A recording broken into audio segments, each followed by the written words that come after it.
Hello दोस्तों, Masterman class में आप लोग का स्वागत है। आइए आज हम लोग पढ़ते हैं हिमालय पर्वत के बारे में, जो कि मतलब पूरा भूगोल का सबसे ही इंपॉर्टेंट टॉपिक है और यह माना जाता है कि थोड़ा सा कॉम्प्लिकेटेड भी है, जल्दी समझ में नहीं आता है। ठीक है, तो इसको आसान भाषा में हम लोग समझने का कोशिश करेंगे। जैसे कि कल हम लोग पढ़े थे कि हिमालय पर्वत की ऊंचाई कितनी है, हिमालय पर्वत का विकास किस टाइप से हुआ, इसे कितने भागों में बांटा गया है। साथ साथ ये भी पढ़े थे हम लोग कि पर्वत किसे कहते हैं, पठार किसे कहते हैं। तो इन सारे छोटे छोटे बात पर हम लोग कल डिस्कशन किए थे। तो अगर आप लोग पिछला वीडियो नहीं देखे हैं तो जाकर सबसे पहले पिछला वीडियो देखिए, क्योंकि शुरुआत में वहां पे पूरा बेसिक से बताया गया है कि पर्वत किसे कहते हैं, पठार किसे कहते हैं, पहाड़ किसे कहते हैं, हिमालय का विकास कैसे हुआ, सब कल बात पे डिस्कशन किया गया था। यहां तक कि कल हम लोग पढ़ चुके थे कि हिमालय को दो भागों में बांटा गया है, एक प्रादेशिक तौर पे, एक भौगोलिक तौर पे। प्रादेशिक तौर पे क्या है, तो कल बताया गया था कि नदी और राज्य को आधार मानते हुए हिमालय को बांटा गया है कि किस नदी के बीच में है और किस किस राज्य के बीच में है। जैसे कि पंजाब हिमालय, कुमायूं हिमालय, नेपाल हिमालय और असम हिमालय। और इनसे बनने वाले सारे इंपॉर्टेंट क्वेश्चन कल हम लोग डिस्कशन कर चुके थे। आज हम लोगों को पढ़ना है भौगोलिक तौर पे चार भागों में बांटा गया है। भौगोलिक तौर पे चार भाग में जैसे पढ़े थे हम लोग की ट्रांस हिमालय, बृहद हिमालय, लघु हिमालय और शिवालिक। कल हम लोग पढ़े थे सिर्फ यही चार भाग में बांटा गया है। तो इसे आज आगे पढ़ना है। अगर आप लोग पिछला वीडियो नहीं देखे हैं तो जाकर सबसे पहले पिछला वीडियो देखिए, तब इसको देखिएगा तो अच्छा समझ में आएगा, नहीं तो सब बाउंस करेगा, कुछ समझ में नहीं आएगा। तो चलिए स्टार्ट करते हैं। अब हिमालय को दो तरीका से बांटा गया था, एक तो प्रादेशिक तौर पे जो कि पढ़ चुके हैं, एक बांटा गया है भौगोलिक तौर पे। भौगोलिक तौर पे क्या है, तो जैसे कि यह भारत है, भारत के ऊपर वाला हिस्सा में हिमालय पड़ता है, तो यह चार भागों में बांटा गया है, 2 3 4। ऊपर वाला जो भाग है इसको बोलते हैं ट्रांस हिमालय, उसके ठीक नीचे वाला जो भाग है इसको बोलते हैं बृहद हिमालय, और इसके नीचे वाला जो भाग है इसको बोलते हैं लघु हिमालय, और इसके नीचे वाला जो भाग है इसी को बोला जाता है शिवालिक। तो समझ चुके हैं चार भाग। तो यह चार भाग कैसे अलग हुआ है, किसी कोई ना कोई रेखा तो होगा ना जो अलग करता होगा। तो ट्रांस हिमालय और बृहद हिमालय के बीच में एक ITSZ रेखा खींचा गया है। ITSZ क्या है, तो Indus Tsangpo suture zone, ITSZ Hindi में लिखा रहता है इंडस सांगपो सच्चर रेखा। बृहद हिमालय और लघु हिमालय को MCT रेखा अलग करती है। MCT यानी कि मेन सेंट्रल थ्रस्ट। यहां पे थोड़ा सा लाइट आ रहा है शायद, तो सुनिए लीजिए। बृहद हिमालय और लघु हिमालय के बीच MCT है यानी कि मेन सेंट्रल थ्रस्ट। लघु हिमालय और शिवालिक के बीच में MBF रेखा है, MBF यानी कि main boundary fold, main boundary fold. Shivalik यानी कि जो लास्ट वाला है, तो और लास्ट वाले के नीचे क्या है, तो उत्तर भारत का मैदान है। तो उत्तर भारत के मैदान और शिवालिक के बीच में रेखा खींचा गया है HFF यानी कि हिमालयन फ्रंटियर फॉल्ट। क्वेश्चन किस टाइप से आएगा, तो सुनिएगा। ट्रांस हिमालय और बृहद हिमालय को अलग कौन सी रेखा करती है, तो ITSZ। बृहद हिमालय लघु हिमालय के बीच को कौन डिवाइड करता है, तो बृहद हिमालय लघु के MCT, और लघु हिमालय और शिवालिक के बीच में कौन सी रेखा है या फिर अलग करती है, तो MBF। और शिवालिक जो कि हिमालय की सबसे दक्षिणतम भाग है या बाह्य भाग है, तो शिवालिक को और उत्तर भारत के मैदान को कौन सा अलग करता है, तो HHF यानी कि हिमालयन फ्रंटियर फॉल्ट। यहां तक समझ चुके, दो भाग में बांटा गया। अब देखिए सबसे पहला भाग ट्रांस हिमालय है, तो इसके बारे में टोटल चीज हम लोग पढ़ेंगे। क्या है सुनिएगा। ट्रांस हिमालय जो कि हिमालय पर्वत की सबसे ऊपर वाली परत है, और कुछ विद्वान इसको मुख्य हिमालय के अंतर्गत नहीं मानते हैं। तो याद पहला क्वेश्चन यही हो गया कि हिमालय के सबसे ऊपरी वाले भाग को मुख्य हिमालय के अंतर्गत नहीं रखा जाता है, और यही ऊपर वाला जो भाग है यानी कि ट्रांस हिमालय, इसका ज्यादा हिस्सा तिब्बत में पड़ता है। यही कारण है कि ट्रांस हिमालय को तिब्बती हिमालय के नाम से भी जाना जाता है। और ट्रांस हिमालय के अंतर्गत बहुत सारे पर्वत श्रेणी आती है, जैसे कि काराकोरम श्रेणी। काराकोरम श्रेणी को ही शॉर्टकट में K1, K2, K3 ऐसे करके लिख दिया गया है उसके पूरे श्रेणी को। और यही जो K2 है जिसका अन्य नाम है गाडविन ऑस्टिन, यही K2 गाडविन ऑस्टिन भारत की सबसे ऊंची चोटी है। भारत की सबसे ऊंची चोटी है, लेकिन हिमालय से संबंधित चोटी नहीं है। तो इसको आगे फिर डिस्कशन किया जाएगा। यहाँ पे सिर्फ समझना है दो चीज कि K2 काराकोरम श्रेणी का है और K2 का अन्य नाम है गार्डविन ऑस्टिन और K2 भारत की सबसे ऊंची चोटी है। 3 क्वेश्चन यहां से याद रखना है। इसके अलावा लद्दाख पर्वत श्रेणी, राकापोसी पर्वत श्रेणी, जास्कर पर्वत श्रेणी और कैलाश पर्वत श्रेणी, यह सभी का सभी ट्रांस हिमालय के अंतर्गत ही आता है। और राकापोसी पर्वत जो है यह दुनिया का सबसे तीव्र ढलान वाला पर्वत है, मतलब एकदम सीधा गया है पतले में। तो दुनिया का सबसे पतला यानी कि सबसे तीव्र ढलान किसका है? तो राकापोसी पर्वत का। और यह सारे पर्वत किस श्रेणी के हैं? तो ट्रांस हिमालय या तिब्बती हिमालय के हैं। तो यहां से यह क्वेश्चन आता है। अब देखते हैं थोड़ा सा घाटी क्या है।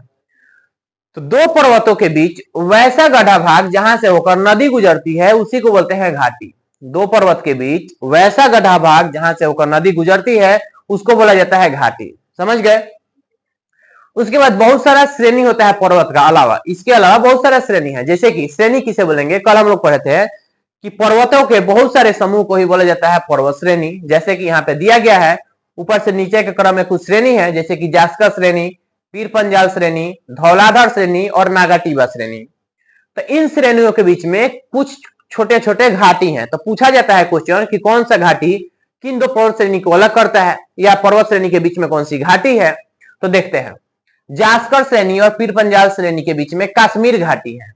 और काश्मीर घाटी में अधिक मात्रा में करेवा प्रकार की एक मिट्टी पाई जाती है जो कि केसर उत्पादन के लिए अच्छा माना जाता है। तो वह इलाका ज्यादातर केसर उत्पादन होता है। वहां पे बोल सकते हैं कि केसर सबसे ज्यादा उत्पादन किया जाता है जम्मू कश्मीर वाला इलाका में, इसलिए उत्पादन होता है क्योंकि वहां पे करेवा प्रकार की मिट्टी पाई जाती है। दूसरा चीज, पीर पंजाल और धौलाधर के बीच में है कुल्लू घाटी। तीसरा क्वेश्चन, धौलाधर और नागाटिबा के बीच में है कांगड़ा घाटी। अब क्वेश्चन कहां किस टाइप से आएंगे गौर से सुनिएगा। सबसे पहला क्वेश्चन आ सकता है कि जास्कर श्रेणी और पीर पंजाल श्रेणी को अलग कौन सी घाटी करती है? तो काश्मीर घाटी। या फिर बोलेगा जास्कर श्रेणी या पीर पंजाल के बीच में कौन सी घाटी है? तो काश्मीर घाटी। काश्मीर घाटी किसके लिए प्रसिद्ध है? तो करेवा प्रकार की मिट्टी के लिए प्रसिद्ध है। और करेवा प्रकार की मिट्टी कहां पाई जाती है? तो काश्मीर घाटी में। और केसर का सबसे ज्यादा उत्पादन कहां पे होता है? तो कश्मीर घाटी वाला इलाका यानी कि जम्मू कश्मीर इलाका में। समझ में आ गया? तीसरा, पीर पंजाल धौलाधर के बीच में कौन सी घाटी है? तो कुल्लू घाटी। और धौलाधर और नागाटिबा के बीच में कौन सी घाटी है? तो कांगड़ा घाटी। तो ये वाला पार्ट क्लियर हो चुका। एक चीज और देखिएगा, यहाँ पे है धौलाधर श्रेणी और एक होता है धौलागिरी श्रेणी। यह दोनों में कंफ्यूजन होता है, इसलिए यहां से क्वेश्चन आते हैं। धौलाधर जो है यह हिमाचल प्रदेश में पड़ता है और यह लघु हिमालय का भाग है। लघु हिमालय शुरुआत में यहाँ पे है, तो लघु हिमालय का भाग है धौलाधर। जबकि धौलागिरी नेपाल में पड़ता है और यह बृहद हिमालय का भाग है। तो यहाँ पे डाटा डेट याद ही कर लीजिए। धौलाधर हिमाचल प्रदेश लघु हिमालय का अंतर्गत है, धौलागिरी नेपाल में है और यह बृहद हिमालय का भाग है। समझ में आ गया? अब अभी तक हम लोग पढ़े थे सिर्फ ट्रांस हिमालय। अब दूसरा पढ़ना है।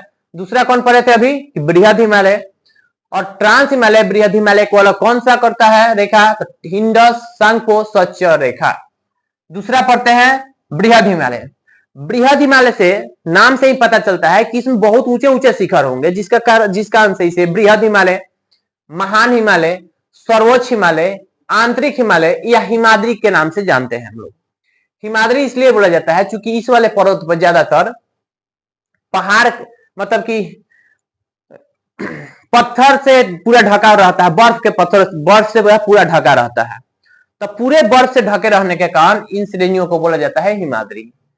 एक बार फिर से सुनिए, बृहद हिमालय, महान हिमालय, सर्वोच्च हिमालय, आंतरिक हिमालय या हिमाद्री, यह सभी का सभी एक ही हिमालय का नाम है। ठीक है? और इसका औसत ऊंचाई है 6100 किलोमीटर, मतलब बहुत ऊंचा ऊंचा है, 6100 किलोमीटर है। इसके अंतर्गत भी बहुत सारा पर्वत श्रेणी आता है। इसमें मात्र 3 ही लिखा गया है, लेकिन बहुत सारे आते हैं। क्वेश्चन आता है सिर्फ यहीं से, इसलिए इसको लिखे हैं। जैसे कि बृहद हिमालय का ही पार्ट है नंदा देवी, माउंट एवरेस्ट और कंचनजंगा।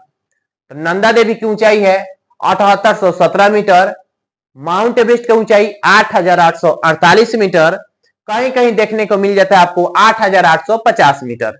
माना जाता है, कल ही डिस्कशन हुआ था कि हिमालय का पर्वत का विकास कैसे हुआ। कल हम लोग पढ़े थे कि प्लेट टकराया था, 2 प्लेट आपस में, जिसके कारण वहां पे टेथिस सागर था। टेथिस सागर से ही हिमालय की उत्पत्ति हुई है। तो कहीं ना कहीं प्लेट आज भी टकरा रहा है, जिसके कारण हिमालय की ऊंचाई बढ़ रही है। तो डायरेक्ट डाटा याद रखना है, हिमालय की ऊंचाई 8,848। अगर ऑप्शन में ना रहे तो 8,850 होगा जरूर। तो दोनों में से कोई, अगर दोनों रहे तो 8,850 होगा आंसर। तीसरा, और माउंट एवरेस्ट कहां पाया जाता है? तो नेपाल में है। और कंचनजंगा की ऊंचाई है 8586। 8586 लाइन से भी है, याद हो जाएगा। कंचनजंगा जो कि सिक्किम और नेपाल के बॉर्डर पर है, सिक्किम और नेपाल के बॉर्डर पे। अब देखिए माउंट एवरेस्ट से संबंधित कुछ और। माउंट एवरेस्ट जिसे नेपाल में सागर माथा बोला जाता है और तिब्बत में चोमोलंगमा के नाम से हम लोग जानते हैं। माउंट एवरेस्ट को नेपाल में क्या बोलते हैं? तो सागर माथा। तिब्बत में क्या बोलते हैं? चोमोलंगमा। और माउंट एवरेस्ट की ऊंचाई 8,848 या 8,850। अब तीसरा श्रेणी हम लोग देखते हैं। तीसरा कौन है? तो लघु हिमालय है। लघु हिमालय देखिएगा, लघु हिमालय जिसे मध्य हिमालय, हिमाचल हिमालय के नाम से भी जाना जाता है। एक मिनट,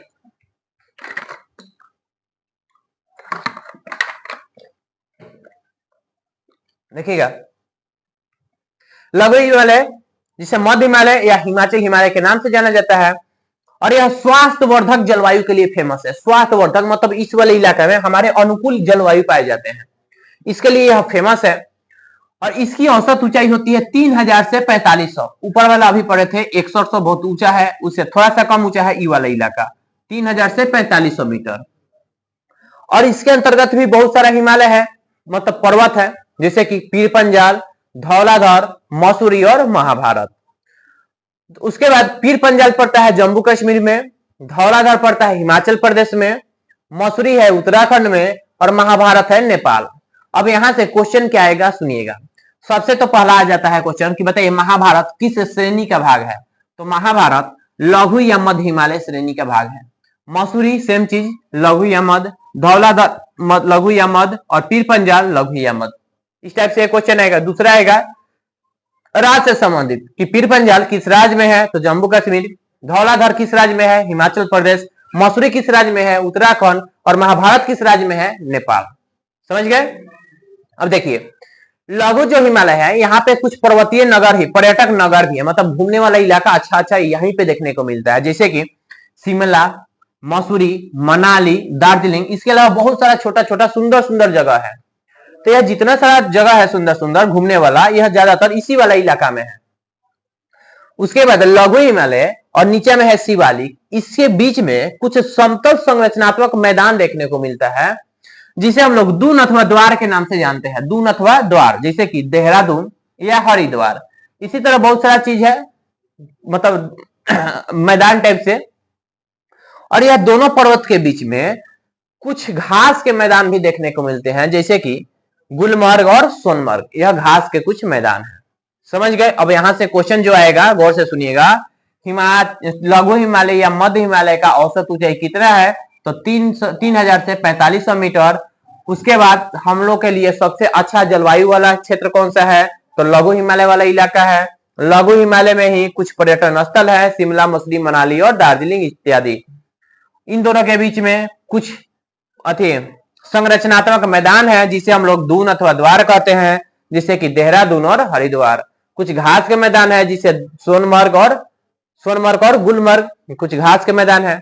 अब देखिएगा सबसे लास्ट वाला, हिमालय को दो भागों में बांटा गया था, जिसमें से भौगोलिक तौर पे 4 गो, ट्रांस, बृहद, लघु और शिवालिक। तो सबसे बाह्य वाला कौन है? शिवालिक। यहाँ पे बहुत आदमी कंफ्यूज हो जाते हैं, उनको लगता है बाह्य माने बाहर वाला इलाका है सबसे ऊपर। नहीं, सबसे बाह्य यानी कि सबसे नीचे वाला में है शिवालिक। तो ध्यान रखना है। सबसे पहला क्वेश्चन यही देता है कि हिमालय पर्वत की सबसे दक्षिणतम पार्ट कौन सा है या सबसे बाह्य पार्ट कौन सा है?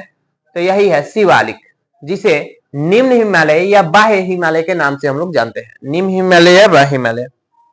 अगला, इसका औसत ऊंचाई 600 से 1500 मीटर है। औसत ऊंचाई से 3 क्वेश्चन याद रखिएगा। शुरुआत में बताए थे कि बृहद हिमालय की औसत ऊंचाई 6100 मीटर, लघु हिमालय की औसत ऊंचाई 3000 से 4500 मीटर, जबकि नीचे में शिवालिक की ऊंचाई 600 से 1500 मीटर है। समझ गए? हिमालय की दक्षिणतम भाग है या नवीनतम भाग है। नवीनतम भाग से संबंधित भी क्वेश्चन आया हुआ है कि हिमालय का सबसे नवीनतम भाग कौन है? तो यही है शिवालिक। अब शिवालिक जो है इसे अलग अलग राज्यों में अलग अलग नाम से जाना जाता है। जैसे कि लिखा है कि शिवालिक हिमालय के अस्थानीय नाम, माने अलग अलग जगहों में अलग अलग नाम से जानते हैं। जैसे कि जम्मू कश्मीर तथा पंजाब में इसे शिवालिक कहा जाता है, उत्तराखंड में डालमा कहा जाता है, उसके बाद नेपाल में चूड़िया और मुड़िया के नाम से जानते हैं, और अरुणाचल प्रदेश में डापला, मिडी और अबोर। ये वाला क्वेश्चन बहुत बार आया हुआ है, खासकर दरोगा के एग्जाम में, तो इसको ध्यान रखना है। एक बार देख लेते हैं, जम्मू कश्मीर पंजाब में शिवालिक को क्या बोलते हैं, तो शिवालिक, उत्तराखंड में डालमा, नेपाल में चुरिया मुड़िया, अरुणाचल प्रदेश में डापला, मीडिया, अबोर के नाम से जानते हैं।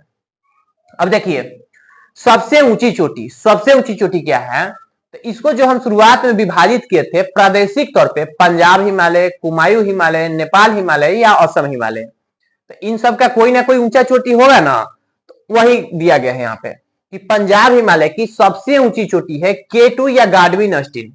K2 क्या है, तो K2 का ही नाम है गाडविन अस्टीन, जिसकी ऊंचाई है 8611 मीटर। जबकि कुमायूं हिमालय का सबसे ऊंचा चोटी है नंदा देवी, और नंदा देवी की ऊंचाई है 7817 मीटर। नेपाल हिमालय की सबसे ऊंची चोटी है माउंट एवरेस्ट, और इसकी ऊंचाई है 8848 मीटर या 8850 मीटर। असम हिमालय का सबसे ऊंचा चोटी है नामचा बरवा, और इसका ऊंचाई से संबंधित क्वेश्चन नहीं आता है, इसलिए यहाँ पे नहीं लिखे हैं, ठीक है। और तीनों को याद रखिएगा, K2 की ऊंचाई 8611, नंदा देवी 7817, माउंट एवरेस्ट 8848 या 8850। अब देखिए यहाँ पे कुछ कंफ्यूजन होता है, और यह इंपॉर्टेंट भी क्वेश्चन है, तो इसको समझते हैं। यहां तक तो क्लियर है कि दुनिया की सबसे ऊंची चोटी कौन है, तो माउंट एवरेस्ट है, और माउंट एवरेस्ट की ऊंचाई कितनी है, 8848 मीटर, और यह कहां पड़ता है, तो नेपाल में पड़ता है। दिक्कत यहां से होता है K2 और कंचनजंगा में, तो K2 को ही बोला जाता है गाडविन अस्टीन, ठीक है, जो कि यहां पे हम लोग पढ़े थे कि K2 काराकोरम श्रेणी का अंतर्गत आता है, और K2 को मुख्य हिमालय के अंतर्गत नहीं माना जाता है, ठीक है। कंचनजंगा की ऊंचाई है 8586 मीटर, और यह सिक्किम में पड़ता है। और K2 गाडविन अस्टीन भारत में पड़ता है, भारत के अधिकांश भाग लद्दाख वाला इलाका में पड़ता है। क्वेश्चन अब देखते हैं, तीनों से संबंधित किस टाइप से क्वेश्चन आते हैं। दुनिया की सबसे ऊंची चोटी कौन है, तो माउंट एवरेस्ट। भारत की सबसे ऊंची चोटी कौन है, तो K2। और हिमालय में स्थित भारत की सबसे ऊंची चोटी है, तब इसका आंसर होगा कंचनजंगा, क्योंकि यह भारत K2 जो है यह मुख्य हिमालय के अंतर्गत नहीं आता है, यही कारण है कि इसको नहीं माना जाता है। तो डायरेक्ट रट जाइएगा कि भारत की सबसे ऊंची चोटी कौन है, K2। हिमालय में स्थित भारत की सबसे ऊंची चोटी कौन है, तो कंचनजंगा। अब देखिए नोट में लिखा है कि ट्रांस हिमालय मुख्य हिमालय के अंतर्गत नहीं आता है, और K2 काराकोरम पर्वत श्रेणी के अंतर्गत आता है, जो कि अभी हम लोग पढ़ चुके हैं। अब देखते हैं हिमालय के कुछ चौहद्दी, मतलब हिमालय के पूर्व, पश्चिम, उत्तर, दक्षिण में क्या क्या है।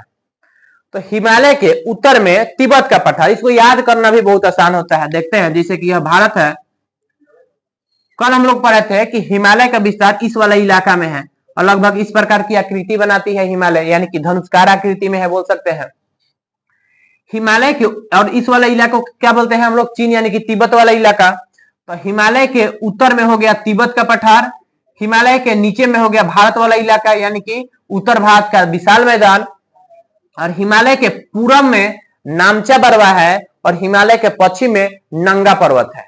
डाटा याद कर लीजिए लाइन से, हिमालय के उत्तर में तिब्बत का पठार, हिमालय के दक्षिण में उत्तर भारत का विशाल मैदान, और हिमालय के पूरब में पश्चिम में नंगा पर्वत, पूरब में नामचा बरवा पर्वत है, ठीक है। और हिमालय 22 डिग्री देशांतर में फैला हुआ है, 22 डिग्री देशांतर में फैला हुआ है। तो अभी हम लोग पढ़े पूरा हिमालय से संबंधित, कल पढ़े थे हिमालय का विकास कैसे हुआ, तो अभी तक हम लोग हिमालय का लगभग चीज पढ़ चुके हैं। अब आगे पढ़ना है कि हिमालय का जो विस्तार है, अभी तक हम लोग पढ़े हैं ई वाला इलाका सिर्फ।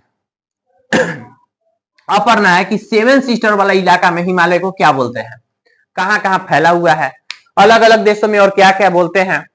इससे संबंधित बहुत सारा अभी फैक्ट्स पढ़ना है, और इसके अलावा अभी पढ़ना है हम लोग को पर्वत छोटा छोटा कौन है, पठार है, तो बहुत सारा चीज पढ़ना है जो कि हम लोग कल पढ़ेंगे, ठीक है। और इसको और अच्छा से समझना है तो एक बार आप लोग इसको लिख लीजिए, डाटा खुद से लिखिए और कोशिश करिए समझने का मैप के थ्रू। तो आज के लिए इतना ही रहने देते हैं। अगर वीडियो अच्छा लगे तो लाइक, शेयर और सब्सक्राइब जरूर करें। धन्यवाद।